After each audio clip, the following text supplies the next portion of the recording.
Will Jim Gordon and the GCPD be able to stop Harley and Ivy's happy honeymoon before it even gets started? Well, let's hop into the pages of Harley Quinn the Animated Series, the Eat, Bang, Kill Tour issue number 2 and find out together, shall we? So then, picking up from where the last issue left off, the two lovebirds, Harley and Ivy, decided to hit the road. But before they can really enjoy the full-on Thelma and Louise experience, they gotta find a place to crate Bud and Lou, Harley's beloved hyenas, for the interim. Unfortunately, a lot of their friends in the supervillain community ended up getting arrested back at the end of season 2 in the wedding. Eventually they decide though that perhaps Selina Kyle the Catwoman can help them out. After all, they were part of the Cub Squad back in the TV show, a joke that we get to see return here in the comic. Harley and Ivy are having a hard time concentrating on the road right now, looking out for Gordon and his cops. It's because of that they end up accidentally almost splattering two nice old ladies who are crossing the street. This situation ends up making Harley feel all sorts of emotional. Will her and Ivy be together in their old age, cussing out young people? She certainly hopes so. Ivy, though, is still getting used to the whole committed relationship thing. She's still trying to figure out the here and now. She hasn't even bothered to think about the future, let alone what forever might hold. This actually leads to a very interesting bit of character juxtaposition as we find out that Gordon is actually spying on their conversation this whole time, and their talk about love and relationships and what the future holds for them strikes a particularly sour chord with Jim, who of course we know is divorced from his wife Barbara, and given everything we know about Gordon in the show, it's easy to say that it might be his fault. It's actually really nice to see Gordon continue his own weird kind of character development too from the end of season 2 of the Harley show, which featured him quite prominently. Now Harley and Ivy show up on Catwoman's doorstep only to realize that Harley didn't actually call ahead or ask that it was okay for Selina to take in Bud and Lou. This just being one of many times throughout this issue where Harley struggles with the concept of boundaries, and because of that ends up leaving Ivy quite embarrassed feeling. Especially when they're dealing with someone like Catwoman, who, as you'll probably remember from the show, Ivy actually holds Catwoman up in a high regard. She's something of an aspirational figure. This is also an interesting look into relationships that we don't often see in media. The idea that when you're with someone, really with them, they become an extension of you and their behavior ultimately becomes your behavior. And do you want to be in the kind of relationship where you're constantly apologizing for someone else? It's certainly food for thought, I think. Another fun gag in this issue I found myself quite enjoying is that Selina is actually able to run Bud and Lou much better than Harley ever was. I mean, it makes sense. She is an animal person, Catwoman. Selina ultimately agrees to shelter the two hyenas for a bit, not as a favor to Harley, but as a favor to Poison Ivy. In exchange, all she wants her to do is spill the tea on what went down at the wedding. Unfortunately, the Gotham City Sirens don't get the chance to hash it all out, as it's at that moment Gordon and his people end up assaulting Selina's building. We had seen just how fanatically driven Gordon was in the last issue to try and get Gotham back into the United States and get himself back into a position of respect and power. Even if that means to capture Harley and Ivy, Gordon will have to throw away some of his good cop instincts. In fact, he throws away a lot of his good cop instincts in this issue. Harley and Ivy are basically Jim's white whale. He's Captain Ahab, and he'll stop at nothing to bring them to justice, even if that means killing them along the way. Gordon's actions become so dangerous, in fact, even Batman himself has to step on in and do something about it. You'll recall that at the end of season 2 of the Harley show, all of the Justice League was returned to the world, which means there's probably a good chance our two heroines are going to be running into heroes more often now. T. Franklin also goes out of her way this issue to lay down what kind of relationship Catwoman and Batman have in this Harley animated universe. They like each other, they're flirtatious, but nothing's really happened yet. In fact, they even bring back the oh-so-classic running gag from the Harley cartoon where she says, what, doesn't Batman fuck bats? Well, he certainly doesn't fuck cats, unfortunately. Not yet, anyway, at least. Using Poison Ivy's amazing plant powers, her and Harley are able to escape. Selina actually stays behind for a little bit, so she can stall Batman just long enough for our two heroines to escape, which they do, but unfortunately Gordon is hot on their heels, and Batman is hot on Gordon's heels too, as the group ends up leaving the Gotham City limits. And so that was Harley Quinn the Animated Series Eat, Bang, Kill Tour issue number 2, and I gotta say they managed to keep up all that wonderful frantic comedy energy from the first issue. Moreover than that though, the core of what made the Harley show work is here in the comic as well, and that is an actual pretty adult look into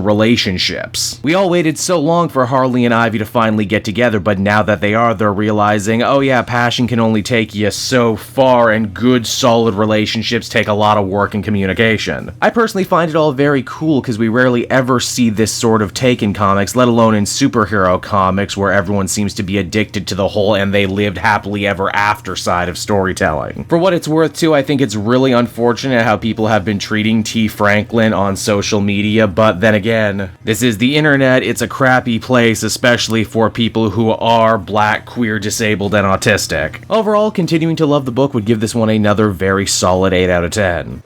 Hey there everyone, it's your pal Cape Joel again, and if you're seeing my face right now, that means you watched to the end of the video, and I'll always be grateful for that. Retention helps in this crazy YouTube game, and so does becoming a patron. If you head on down to the description, you can find a link to my Patreon page. Recently just redid all the tiers, a lot of cool stuff offering up there, exclusive commentaries, exclusive polls, behind the scenes concept art for Capes and Quest, that's the brand new D&D show I've started soon. Never been a better time to become a patron. You can become a patron for as little as $1 a month and help the channel grow and, help me continue to deliver content like what you just saw. So I want to thank you all, and I will see you again next time. Bye-bye.